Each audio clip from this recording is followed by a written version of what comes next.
December 19th, 1944. Rocherath Krinkelt, Belgium.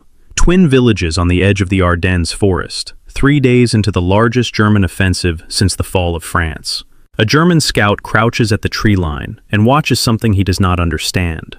The Americans are leaving, not running, not scrambling through the snow the way their comrades did at the Schnee Eifel 3 days ago, throwing rifles into ditches and surrendering by the thousand. This is different. Vehicles are moving west in ones and twos, headlights off, engines throttled low. Engineers are wiring demolition charges to anything that cannot be towed.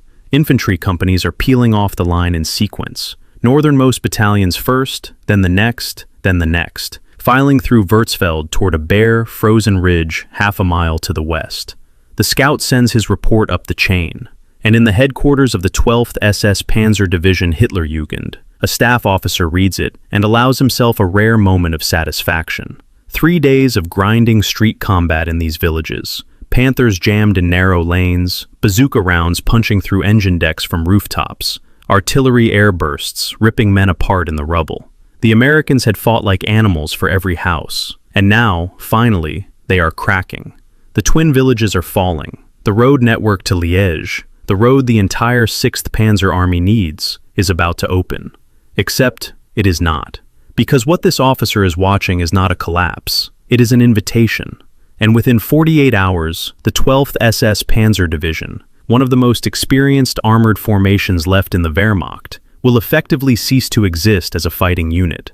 Not because the Americans stood and fought, because they walked away, on purpose, into a place they had chosen weeks before the first German shell fell. A bare ridge, where 350 guns were already aimed at every meter of open ground between the villages and the crest.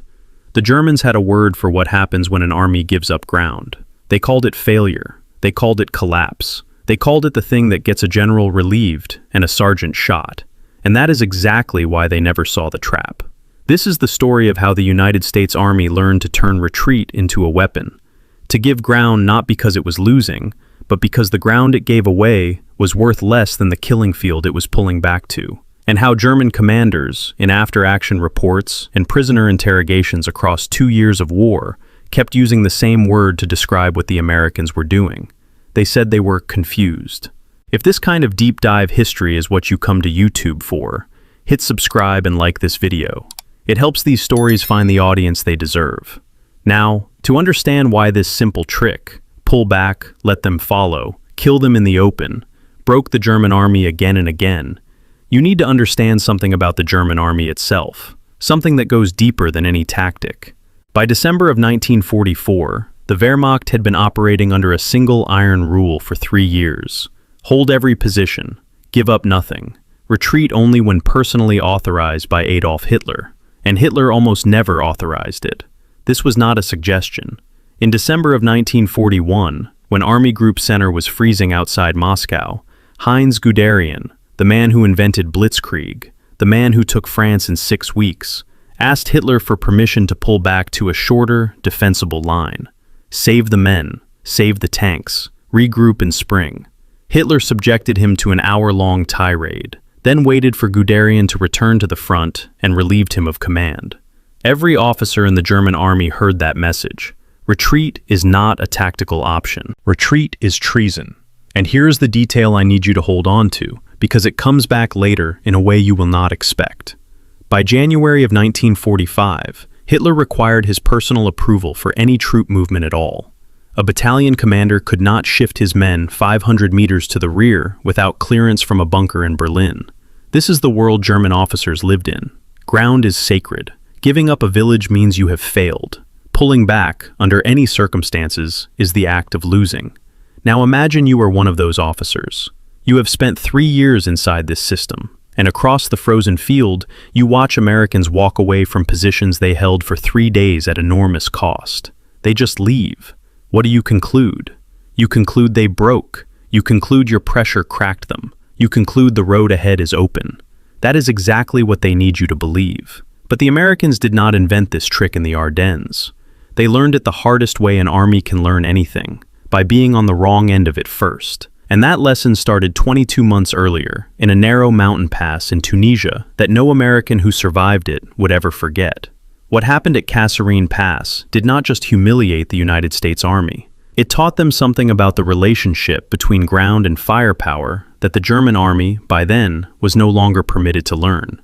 February 19, 1943. Kasserine Pass, Tunisia.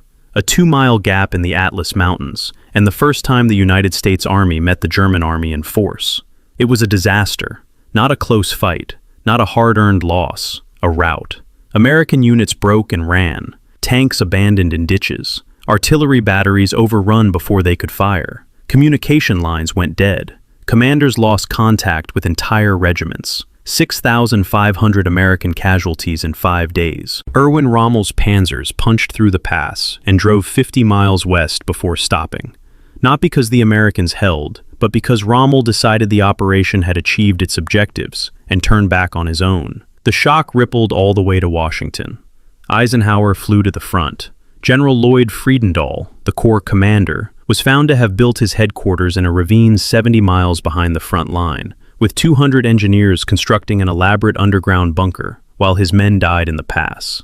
Eisenhower relieved him. But here is the part that mattered most, and the part that German intelligence never properly understood. The Americans did not just change their general, they changed their system. Within 2 weeks of Kasserine, the entire artillery doctrine of Second Corps was rewritten. Before Kasserine, American batteries operated in isolation. One battalion supported one regiment. If a regiment was hit by an armored thrust, and its own guns could not stop it, that regiment was on its own. This is how Rommel rolled through the pass. He concentrated force against defenders who could only answer with the few guns directly behind them. After Kasserine, a single forward observer could call fire from every battery within range. Not just his own battalion, not just his own division. Every gun that could reach the target. One lieutenant with a radio and a map could bring an entire corps artillery to bear on a single grid square. The Germans who fought at Kasserine learned a lesson too, but theirs was the wrong one. They learned that Americans retreat, that when you hit them hard enough, they crack, they panic, and they run. This was consistent with everything German doctrine taught about the relationship between willpower and ground. Weak armies give ground, strong armies hold it. The Americans at Kasserine gave ground. Therefore, weak. 4 weeks later, the same German division that had broken through Kasserine was ordered to do it again. 50 tanks of the 10th Panzer Division rolled into the El Guitar Valley on the morning of March 23rd, expecting to find the same Americans they had scattered in February. They were now facing the 1st Infantry Division under Major General Terry de la Mesa Allen, with George Patton commanding the corps above him. And the army they were about to hit had been rebuilt from the ground up in less than a month. The panzers came through the pass at 6 in the morning. Motorized infantry and half-tracks charged the ridgeline. 88mm guns covered the advance. The formation was textbook, the same combined arms thrust that had broken Kasserine open. For the first few minutes, it worked. German tanks overran forward infantry positions. They pushed through one regiment. 2 panzers came close enough to Allen's headquarters that his staff urged him to withdraw. Allen's answer is in the record. He said he would shoot the first man who tried. And then the Germans hit a minefield. Not a small one. A deep belt of mines stretched across the valley floor, invisible under the Tunisian sand. Tanks stopped. Crews dismounted to clear paths.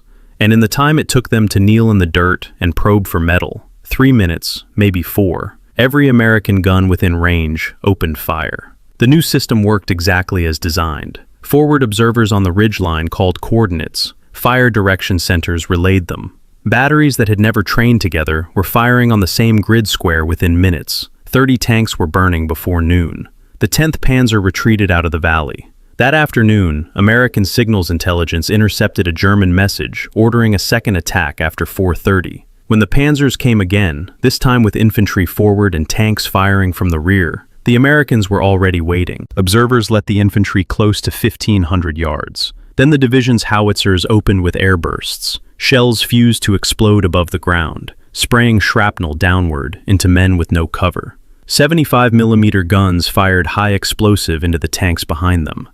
2 hours. The Germans broke off and did not come back. El Guitar was the first time in the war that American forces defeated experienced German armor. And the method was deceptively simple. Hold good ground. Let the enemy come to you. And when he enters your range, hit him with more metal than he has ever seen in his life, from guns he cannot see and did not know were there.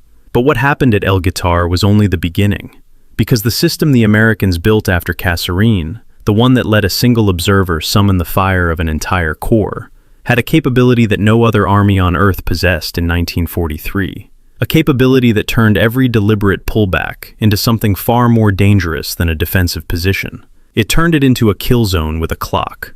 The technique was called time on target. And if you want to understand why a deliberate American withdrawal was not a retreat, but a death sentence for anyone who followed, you need to understand what those 3 words meant to the men on the receiving end. Here is how artillery normally works. A battery fires. The first rounds land. The enemy hears the impact, drops flat, crawls into whatever cover exists, a ditch, a foxhole, a cellar wall. By the time the second salvo arrives, most of the men in the target area are prone and protected. Studies after the war showed that casualties dropped by as much as 66% after the first few seconds of a barrage. The warning is built into the weapon. You hear the first shells, you survive, you dig in, you wait it out. Time on target eliminated the warning. The Fire Direction Center calculated the flight time from every battery within range to a single point on the map. A 105mm howitzer, 3 miles away. A 155 Long Tom, 8 miles away. An 8-inch gun, 12 miles away. Each shell travels at a different speed across a different arc.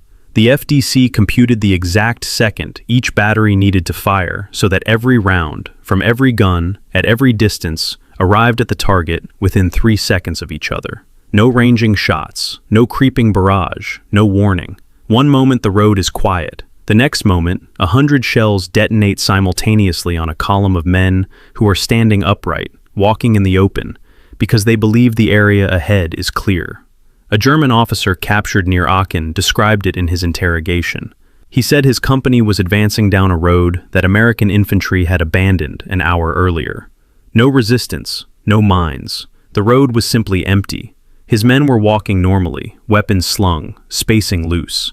And then the sky fell. He lost 40 men in 6 seconds. He never heard a single gunfire. Remember what this means for a deliberate withdrawal. When an American infantry company pulls back from a village, it does not simply walk west and hope for the best. Before it leaves, its forward observers have already registered every road, every crossroads, every tree line, every open field between its old position and its new one. Registered means the coordinates have been computed, the firing data recorded, and the batteries have confirmed they can hit that exact point on command. Every avenue of approach that the enemy will use to follow the retreating Americans has already been turned into a numbered target on a map in the Fire Direction Center. The infantry walks away. The ground looks empty. The enemy advances into the space the Americans just left. And the observer, sitting on a hill a mile behind the new line, watching through binoculars, waits until the maximum number of men are in the open. Then he speaks 6 digits into his radio. 3 minutes later, the enemy is gone. This is what the Germans could not see. They looked at the ground the Americans were giving up and saw real estate. Towns, crossroads, hills. The physical objects that German doctrine treated as objectives, as things worth holding and dying for. What they could not see was the invisible architecture that the Americans had built on top of that ground. A web of pre-registered targets, linked by radio to guns that could mass and shift faster than any artillery system in the world. The Americans were not retreating from strong positions to weak ones. They were retreating from ordinary ground to perfect ground. Ground where every gun in the corps was already aimed, where the terrain funneled the pursuit into killing lanes, where the math had been done before the first shot was fired. And here is what made the system uniquely devastating. German artillery, by 1944, was excellent gun for gun. A German 105 was as accurate as an American 105. A German crew was as fast as an American crew. But the German system was decentralized. Each battery served its own division. Massing fire required phone calls up the chain, coordination between staffs who did not share maps or procedures, approval from commanders who were terrified of losing their guns. It could take 30 minutes or more to bring additional batteries into action. The American system did it in 9. 3 minutes for the battalion, 6 for the division, 9 for the entire corps. A single forward observer, a 23-year-old lieutenant lying in a frozen ditch with a radio handset, could bring every artillery piece in an area the size of a small country to bear on one point. The Germans had nothing like this. They did not even know it existed until they were inside it. And now, with all of that in your mind, the pre-registered targets, the time on target, the 9-minute corpse concentration, the invisible web that turned empty ground into a killing floor. Go back to that frozen ridge in Belgium, December 1944, because what General Robertson did at Elsenborn was not an act of desperation. It was the most calculated withdrawal of the entire war. And the Germans who followed him into the open ground below that ridge were about to learn what the 10th Panzer had learned at El Guitar, except this time at a scale that would consume entire divisions. The 12th SS Panzer thought they had won the Twin Villages. They had won nothing. They had walked into the mouth of the gun. General Walter Robertson had been thinking about Elsenborn Ridge since before the first German shell fell. On December 11, 1944, 5 days before the Ardennes offensive began, Robertson was ordered to attack east, toward the Roer River dams. It was a routine offensive assignment, but Robertson did something that no one asked him to do, and that no German commander in his position would have been permitted to do. He looked behind him. He studied the ground to his west and picked a fallback position in case the attack failed or something worse happened. He chose a boomerang-shaped piece of high ground called Elsenborn Ridge, open fields to the east, sloping upward, good roads to the west for resupply, and behind the ridge, enough flat ground to park every howitzer in 5th Corps. He told no one outside his staff. He simply made the decision and filed it away. A contingency, a what-if. 5 days later, the what-if arrived.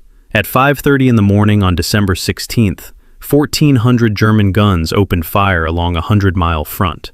The Battle of the Bulge had begun. 3 German armies, 250,000 men, smashed into the thinly held American line in the Ardennes. In the south, 2 regiments of the 106th Infantry Division were surrounded and forced to surrender.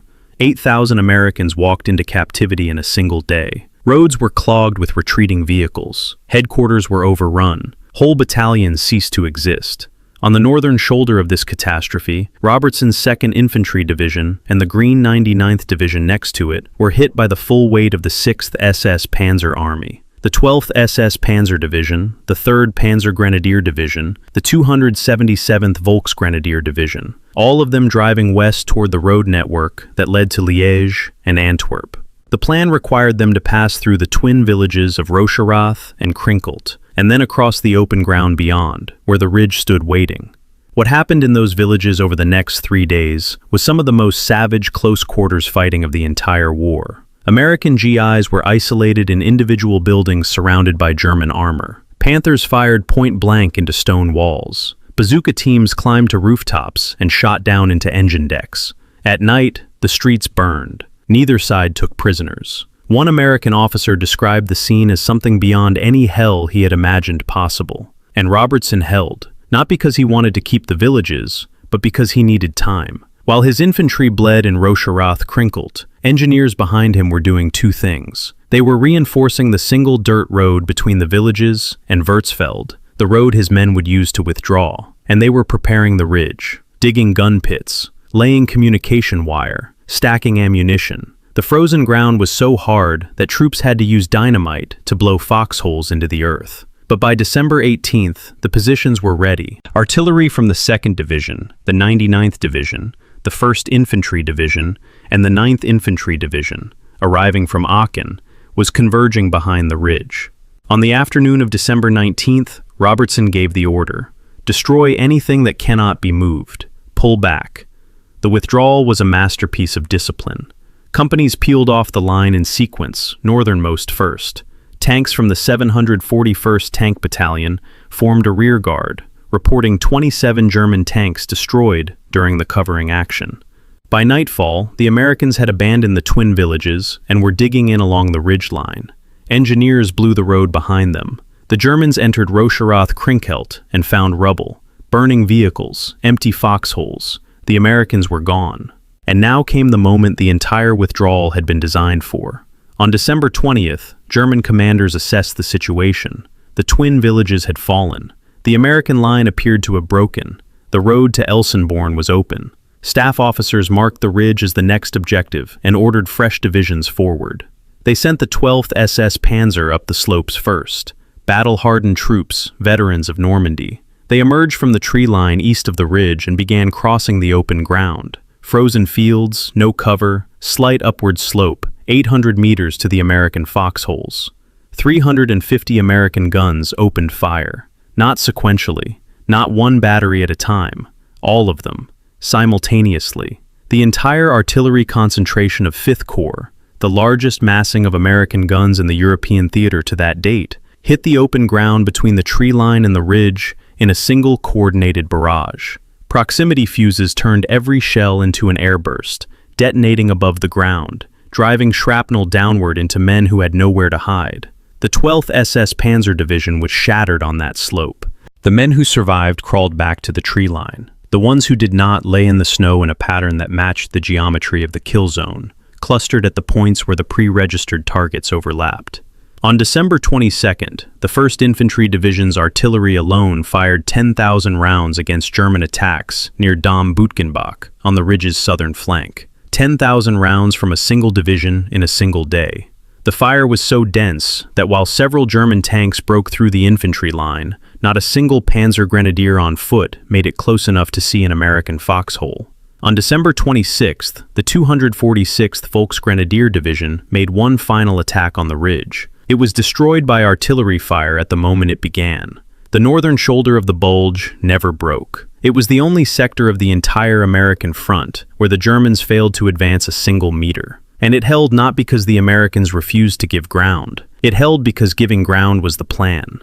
But Elsenborn answered only part of the question. It showed what happened when Americans pulled back to a prepared position and the Germans followed. What it did not yet explain was something subtler, something that confused German intelligence officers far more than any single battle. Why did the Americans keep doing it? Not just once, not just at Elsenborn, but systematically, across every theater, every year of the war. As if withdrawal was not a last resort, but a standard tool. Something their lieutenants were trained to do, something their sergeants expected, something built into the very bones of how America fought.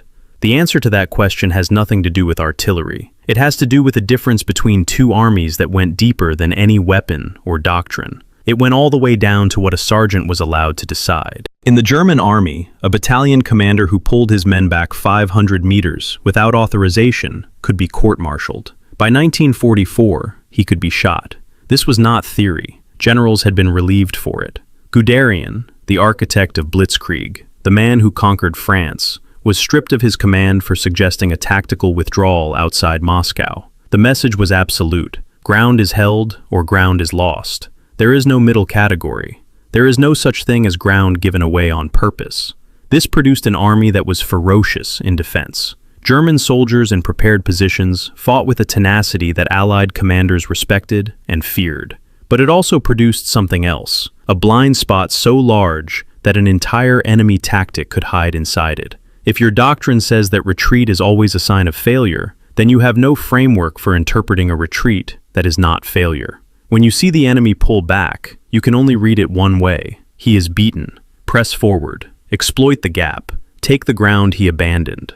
Every instinct, every training manual, every memory of what happened to the general who gave ground without permission tells you the same thing. The enemy is cracking. The American army operated inside a completely different logic. American doctrine, written at Fort Benning, taught at Fort Sill, drilled into every infantry officer and artillery forward observer before they ever saw combat, treated ground as a means to an end, not an end in itself. The purpose of holding a position was not to hold the position. It was to kill the enemy. If you could kill more of the enemy by giving up a hill and pulling back to a place where your artillery had clear fields of fire, then giving up the hill was the correct decision. Not a failure, not a last resort. The correct decision. And here is the part that baffled German intelligence more than anything else. In the American system, the decision to pull back did not have to come from a general. It did not have to come from a colonel. A company commander, a captain, 25 years old, 90 days in theater, could order a withdrawal if he judged that his current position was less defensible than the one behind him. A platoon leader could do it. In some cases, a sergeant could do it. This was not chaos, it was delegation. The American Army trained its junior leaders to think in terms of the overall tactical picture. Where is my artillery? Where are my flanks? Where is the ground that gives my guns the best angle? And then trusted them to act on that thinking, without waiting for permission from someone who could not see the battlefield. German interrogators noticed it. In prisoner debriefings across France, Belgium, and Germany, they kept encountering the same phenomenon. American units that pulled back did not behave like units that had been broken. They maintained unit cohesion. They brought their wounded. They destroyed equipment they could not carry. They moved to positions that were obviously pre-selected. Positions on higher ground, with clear sight lines, with communication wire already laid to artillery batteries in the rear. This was not what a rout looked like. But German doctrine had no word for what it was.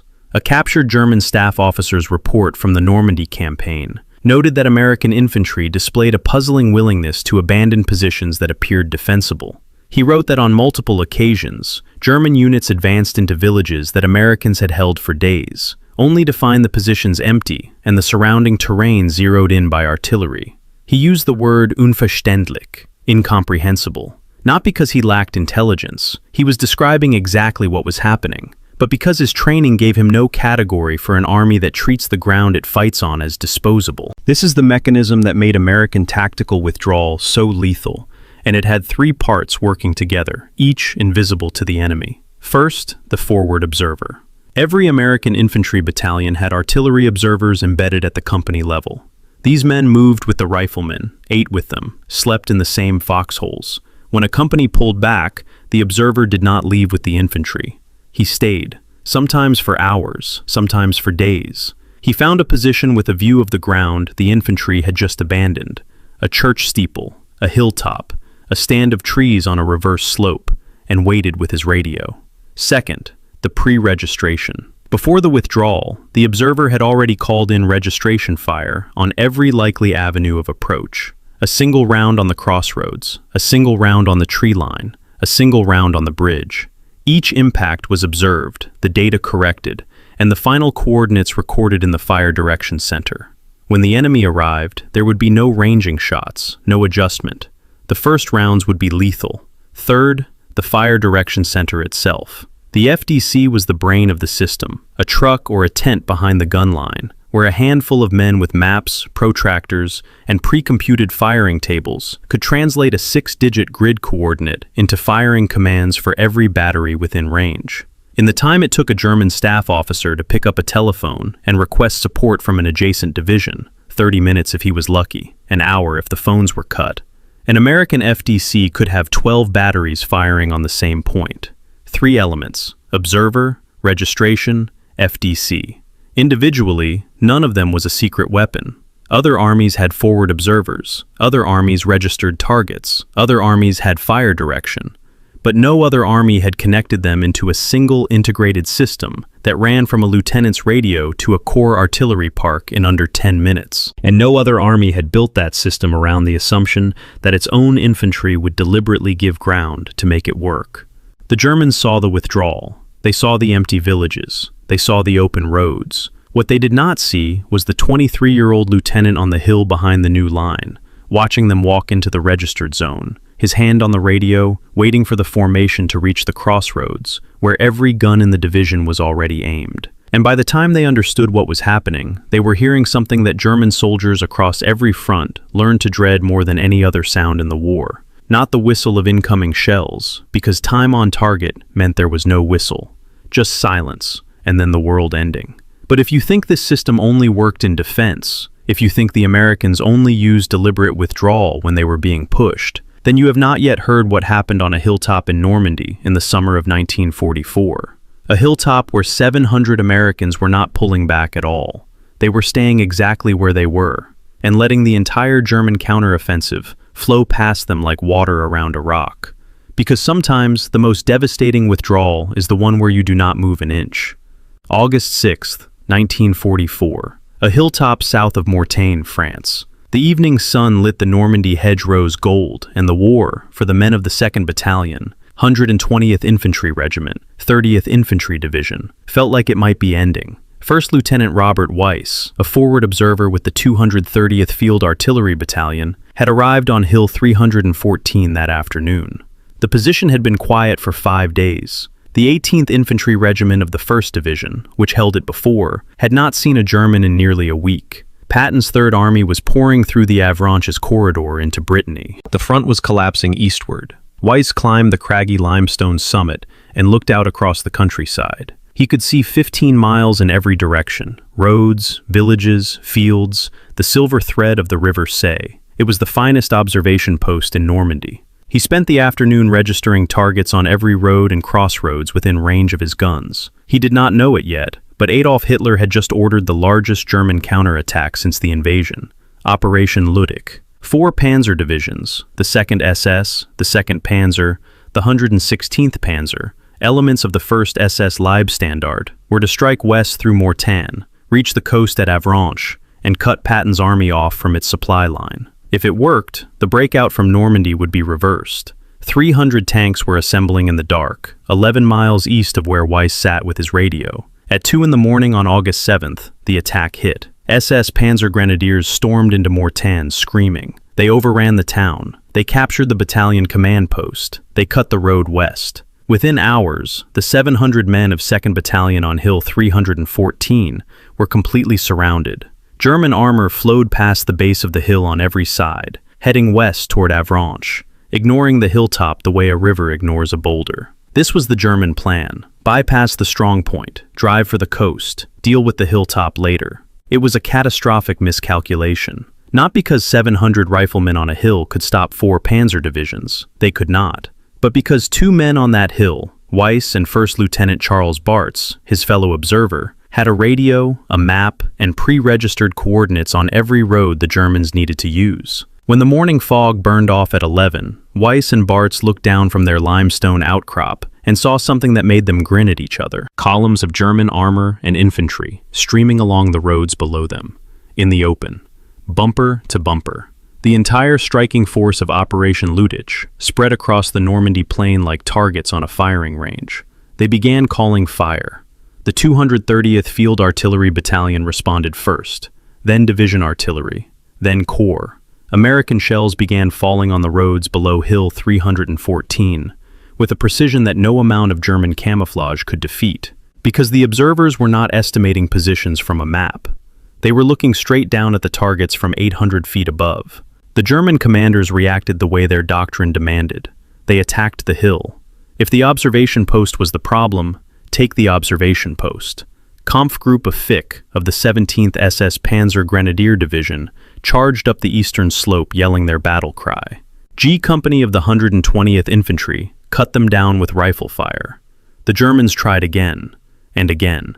Each assault was broken by small arms and by artillery that Weiss called down so close to American lines that the riflemen could feel the concussion in their chests. For 5 days this continued. 5 days in which 700 men held a hilltop with no resupply, no reinforcement, and dwindling ammunition. They ran out of food on the 2nd day. They ran out of medical supplies on the 3rd. Their radio batteries were dying, and without those batteries, the artillery link that was destroying the German offensive would go silent. The 230th Field Artillery Battalion came up with a solution that belongs in a chapter of military history that no one would believe if it were fiction. They took empty smoke shell canisters, hollow artillery projectiles designed to deliver white phosphorus, and packed them with radio batteries and blood plasma. Then they fired them at Hill 314. They shot medical supplies out of a cannon into their own men's position, because keeping those 2 observers on the radio was worth more to the battle than anything else the guns could have been doing. Some of the shells landed in German hands. Most landed close enough for the Americans to retrieve. Weiss and Bartz stayed on the air. By the time the fog lifted on the 2nd day, fighter bombers joined the killing. P-47 Thunderbolts found the German columns on the same roads the observers had been hitting and turned them into burning wreckage. But it was the artillery, directed from that single hilltop by 2 lieutenants with a radio, that broke the offensive before the planes ever arrived. Of the 70 tanks that led the 2nd Panzer Division's attack, 40 were destroyed in the first 2 days. The roads around Mortain were choked with burning vehicles, dead men, and twisted metal. A German dispatch intercepted by Allied intelligence referred to the 1st SS Panzer Division, one of the most elite formations in the Wehrmacht, as the Remnants. A general does not use that word about a division that is winning. When the 30th Division was finally relieved on August 12th, 400 of the 700 men on Hill 314 were dead or wounded. But Operation Ludick was finished. The German counterattack had failed. And within a week, the panzer divisions that Hitler had pulled from the entire Normandy front and concentrated at Mortain were trapped in the Falaise pocket, encircled and annihilated. Hold that sequence in your mind, because it reveals the final layer of what confused the Germans about American withdrawals, a layer that had nothing to do with tactics at all. At Mortain, the Americans did not pull back. They stayed. They let the enemy flow past them, and from a fixed position, they destroyed the enemy's entire operational plan with observed artillery fire. At Elsenborn, the Americans did pull back. They gave up villages they had fought 3 days to hold, and from a new position, they destroyed every formation that followed them into the open. Two opposite actions, same result, same mechanism, same 23-year-old lieutenant with a radio, same fire direction center turning coordinates into simultaneous death. The Germans could not build a model for this. An enemy who sometimes retreats and sometimes holds, and both times you die. How do you plan against that? What do you tell your battalion commanders? If the Americans pull back, it might be a trap. If the Americans stay, it might be an observation post calling fire on your entire division. Advance or halt, either choice can kill you. And this is where the confusion stopped being tactical and became something closer to psychological. Because the German officer corps, by 1944, was trapped inside a system that could not adapt to an enemy it could not predict. And the reason it could not predict the Americans was the deepest irony of the entire war. In 1917, on the Western Front, a German army that was losing a war of attrition invented something that changed defensive warfare forever. They called it elastische Verteidigung, elastic defense. The idea was simple and radical. Instead of packing your best troops into the front trench and ordering them to hold at all costs, where they would be destroyed by enemy artillery before the assault even began, you built 3 zones. An outpost zone, thinly held, designed to slow the attacker and force him to deploy. A battle zone behind it, where your main force waited in protected positions. And a rearward zone, where your reserves staged for counterattack. When the enemy attacked, the outpost zone gave ground on purpose.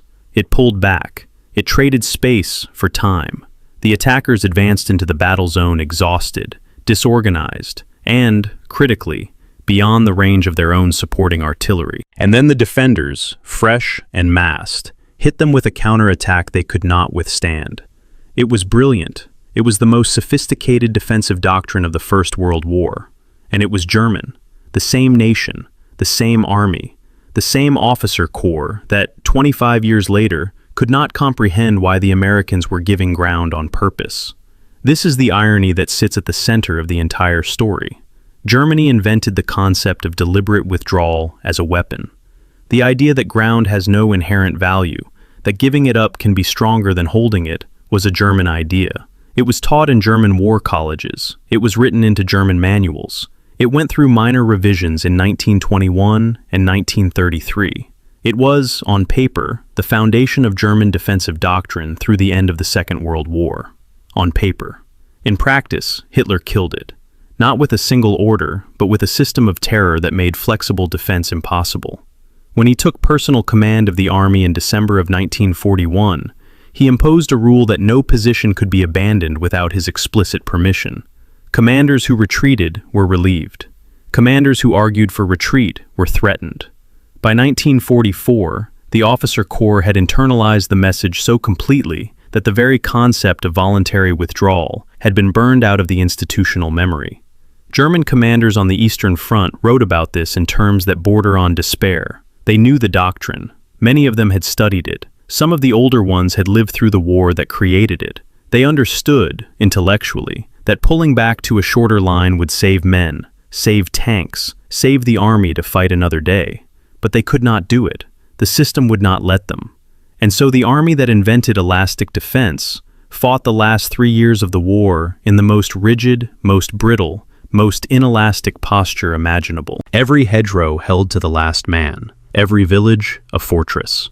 Every meter of ground, sacred. not because Doctrine said so, but because the Führer said so, and the Führer had the power to end your career, your freedom, or your life. Now look across the line. The Americans in 1943 did not know they were reinventing elastic defense.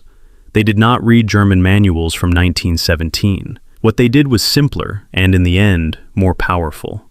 They got beaten at Kasserine. They studied why. And they built a system that did what the original elastic defense had done, traded ground for killing power. But with one advantage the Germans of 1917 never had. Industrial-scale artillery linked by radio to forward observers at the company level, coordinated through fire direction centers that could mass an entire corps on a single point in under 10 minutes, firing time-on-target concentrations that killed men before they knew they were under fire. The 1917 version of elastic defense pulled back into a counterattack. The 1944 American version pulled back into an artillery kill zone. The counterattack was the shells themselves. No infantry charge needed, no reserves committed, just mathematics, radio waves, and high explosive. And it was self-correcting. Every time the Germans found a way to survive one configuration of the trap, advancing at night, dispersing into small groups, hugging the American lines to avoid artillery, the system adapted, observers adjusted, FDCs recalculated, new registration points were laid. The next withdrawal was calibrated to the enemy's latest response. The system learned faster than the enemy could evolve. The Germans could not do this, not because they lacked skill. German artillerists were superb. German infantry was disciplined and brave. German tactical thinking at the small unit level was arguably the best in the world. But they were fighting inside a straitjacket. A battalion commander who wanted to pull back 300 meters to lure Americans into a counterattack needed permission from Berlin. By the time the answer arrived, if it arrived, the tactical moment was gone. The Americans operated at the speed of a lieutenant's judgment. The Germans operated at the speed of a dictator's paranoia. And in the gap between those two speeds, tens of thousands of men died. This is why the Germans were confused, not because they were stupid, not because they lacked information, but because they were watching an army use a concept their own predecessors had invented, perfected with technology their own industry could not match, executed by junior officers with an authority their own system had forbidden, and they had no way to respond. Their doctrine told them withdrawal was defeat. Their experience told them the Americans who withdrew kept winning. The two facts could not coexist inside the same framework, and so they used the only word that fit, unverständlich, incomprehensible. But there is one more piece of this story, one more thing that happened after the guns went quiet and the snow melted, and the men who survived went home. Something about the people on that ridge at Elsenborn, the place where this story began, that turns the whole thing from a lesson in tactics into something harder to forget. On the morning of December 27th, 1944, the guns around Elsenborn Ridge finally fell quiet. The 246th Volksgrenadier Division's attack the day before, the last German attempt on the northern shoulder, had been so thoroughly destroyed by massed artillery that there was almost nothing left to bury. The snow on the eastern slope of the ridge was cratered and black. Fragments of equipment, strips of uniform, the geometry of violence frozen into the landscape. For 10 days, every German formation that crossed that open ground had been erased. The 12th SS Panzer Division was combat ineffective. The 3rd Panzer Grenadier Division was combat ineffective. The Volksgrenadier divisions that had followed them existed only on paper. Dietrich's 6th Panzer Army, the formation Hitler had chosen to spearhead the drive to Antwerp, was transferred to the Eastern Front in January. There was nothing left to transfer but a name. General Robertson stood on the ridge he had chosen 16 days earlier, before the offensive began, before the twin villages burned, before anyone outside his staff knew the name Elsenborn. He had picked this ground on December 11th on a hunch, a contingency plan that no one had asked for. And when the moment came, he executed a withdrawal under fire, through burning villages, in sub-zero cold, against the best armored divisions Germany had left, and delivered his men to a position where 350 guns were waiting to do the rest. Lieutenant General Courtney Hodges, commanding 1st Army, wrote a commendation for the 2nd Infantry Division that is still studied at West Point. 4 sentences. The last one reads, "What the 2nd Infantry Division has done in the last 4 days will live forever in the history of the United States Army." Robertson survived the war. He retired as a lieutenant general in 1954. He never wrote a memoir. The decision he made on December 11th, to look behind him, to pick a fallback position before he needed one, to treat ground as a tool rather than a trophy, was the kind of decision that does not appear in headlines. It appears in survival rates. In Normandy, Robert Weiss came off Hill 314 on August 12th, after 5 days without food, almost without ammunition, his radio kept alive by batteries fired from a cannon. Of the 700 men who held that hilltop, fewer than 300 walked down under their own power. Weiss was awarded the Distinguished Service Cross. So was Bart's. The 30th Infantry Division received a Presidential Unit citation 76 years later, in 2020, when someone finally reviewed the paperwork and realized the act had never been formally recognized. At El Guitar, the 10th Panzer Division retreated from the valley on March 23, 1943, with 30 fewer tanks than it had entered with that morning. It was the first time in the war that American forces had stopped a German armored assault head-on. 6 weeks later, the remaining German and Italian forces in Tunisia surrendered. 275,000 Axis soldiers walked into captivity. The American army that came out of North Africa bore almost no resemblance to the one that had gone in. Kasserine had broken the old army. El Guitar proved the new one worked. And in the interrogation camps, in the after-action reports, in the quiet debriefings where defeated officers tried to explain what had happened to them, the pattern repeated itself. German commanders described American withdrawals with language that revealed not contempt, but genuine bewilderment. They had watched American units give up ground that appeared defensible. They had followed into spaces that appeared empty, and then the sky had opened. They said they could not understand how the artillery always knew where they were. They said the fire came too fast, from too many directions, with no warning shots. They said the Americans seemed to be able to concentrate the firepower of an entire army corps on a single crossroads in minutes. They said it was like fighting an enemy who could see through walls. What they were seeing was not magic. It was a system born from humiliation at Kasserine, built at Fort Sill, wired together with radios and pre-computed firing tables, operated by lieutenants young enough to be their sons, and governed by a single principle that the German army had invented and then been forbidden to use. Ground is not sacred. Ground is a tool, and sometimes the most powerful thing you can do with a position is leave it. Walk away slowly, in good order, to a place you have already chosen, and let the enemy have what you no longer need. The Germans called it confusion. The Americans called it fire planning. The men in the frozen foxholes on Elsenborn Ridge, the men on the burning hilltop above Mortagne, the men behind the minefields at El Guitar, they probably did not call it anything at all. They just did what their training told them to do. Pull back, call fire, let the math do the killing. And every time, the enemy followed. Because the enemy believed that an army that gives ground is an army that is losing. They were wrong. Thanks for watching this one all the way through. If this story hit you the way it hit me when I first found it, do me a small favor. Hit the like button. It sounds simple, but it is the single biggest thing that helps a video like this reach people who care about this history. And if you are not subscribed yet, now is the time. We go deep on stories like this every week, and the bell icon makes sure you never miss one. I would love to hear from you in the comments. Where are you watching from today? And if someone in your family served in the Second World War, tell us about them. These stories belong to all of us, and every comment keeps them alive. Thank you.